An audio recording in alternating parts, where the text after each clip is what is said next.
The story of how Germany helped ignite World War I is one of ambition, alliances, and high-stakes diplomacy. By the early 20th century, Europe was a continent on the edge, a place where competition among powerful nations created a constant undercurrent of tension. Germany, unified just a few decades earlier, was rapidly rising to challenge Europe's established powers. But how did this young, ambitious nation help trigger one of the deadliest conflicts in history? Let's explore the steps that brought Germany to the center of the Great War. In 1871, Germany unified under Prussian leadership, and the new German Empire quickly grew into an economic powerhouse. Led by its Iron Chancellor, Otto von Bismarck, Germany adopted policies that strengthened its economy, bolstered its military, and expanded its influence. This growth wasn't just impressive, it was also unsettling for other European nations. For France, Germany's rapid rise was a haunting reminder of their defeat in the Franco-Prussian War just a few years earlier, a loss that had forced France to surrender territory and dignity. Germany's leaders, now under Kaiser Wilhelm II, sought what they called a place in the sun, a position among the world's leading powers. But unlike Britain or France, which already had sprawling empires, Germany's ambitions were largely concentrated within Europe. The result? A powerful nation that saw its neighbors as both competitors and potential threats, fostering an environment where peace was fragile. Germany's growing army and navy were designed not only to protect its borders, but to assert its strength on the global stage. This rise in militarism, the belief in a powerful military and the willingness to use it, was one of the first steps toward war.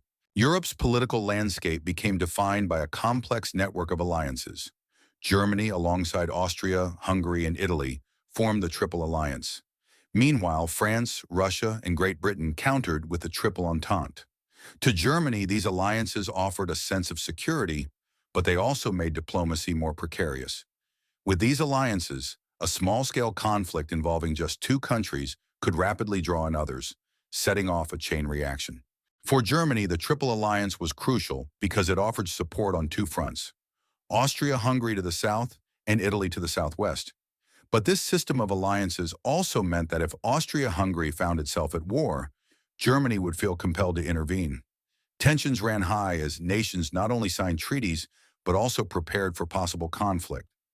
Militaries across Europe, including Germany's, expanded and refined their tactics, preparing for a war that many leaders saw as inevitable. Adding to the strain was Germany's naval rivalry with Britain.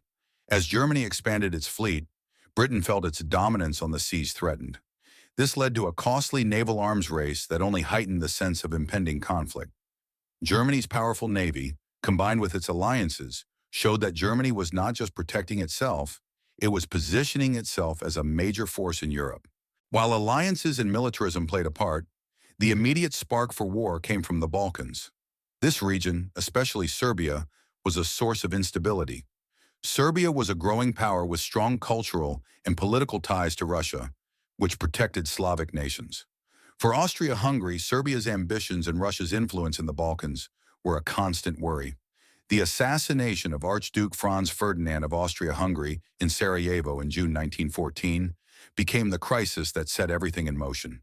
Austria-Hungary believed that Serbia was behind the assassination, and many in its leadership saw this as a chance to finally eliminate the Serbian threat. But Austria-Hungary needed reassurance before making any moves. Germany, viewing Austria-Hungary as a crucial ally, offered what has become known as the blank check. This guarantee meant that Germany would back Austria-Hungary no matter what course of action it chose, giving Austria the confidence to act aggressively. With Germany's support, Austria-Hungary issued an ultimatum to Serbia, which included demands that would have compromised Serbian sovereignty. Serbia could not meet all of Austria's conditions, and on July 28, 1914, Austria-Hungary declared war on Serbia.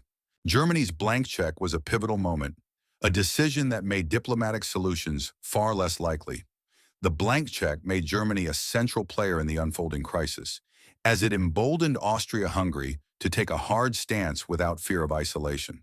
The blank check between Germany and Austria-Hungary can be seen as the moment when a regional crisis became a likely world war. Austria's ultimatum to Serbia left little room for negotiation, which made conflict almost inevitable.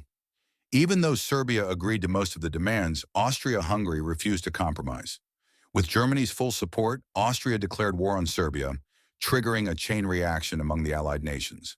Germany's involvement with the blank check reflected a desire to keep Austria-Hungary strong and secure. German leaders feared that if Austria-Hungary weakened, Russia might extend its influence into Central Europe. By guaranteeing Austria-Hungary's actions, Germany was actively choosing confrontation over compromise. This decision led directly to the escalation of what could have remained a regional dispute. Russia, seeing itself as the protector of Slavic nations, began mobilizing its troops to support Serbia. To Germany, Russian mobilization signaled an imminent threat, as it meant Germany might face a two-front war against Russia in the east and France in the west. German leaders believed that the only way to avoid defeat was to strike first. Germany issued ultimatums to both Russia and France, demanding that they stop mobilizing their armies. When Russia continued, Germany declared war on Russia on August 1, 1914. This action set off a wave of declarations as alliances kicked into effect and countries quickly took sides. This decision demonstrated Germany's view that speed was essential, a belief that war was a matter of timing and swift action. Once Russia mobilized, Germany felt that diplomacy had failed. The only choice now was to strike decisively to gain the upper hand. Facing a two-front war, Germany activated the Schlieffen Plan, a military strategy designed to knock France out of the war quickly. The plan involved sweeping through neutral Belgium to reach France.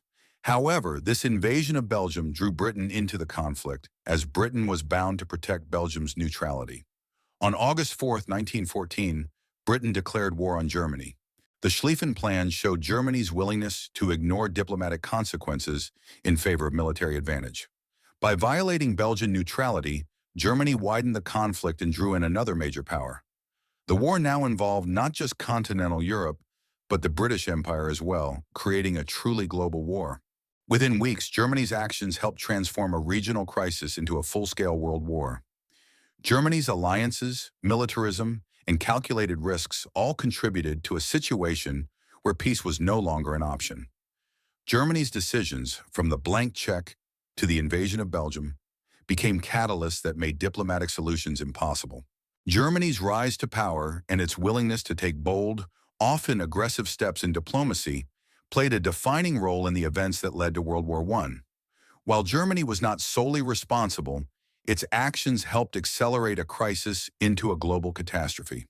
As the world plunged into war, the decisions of Germany's leaders left an indelible mark, one that would shape the future for generations.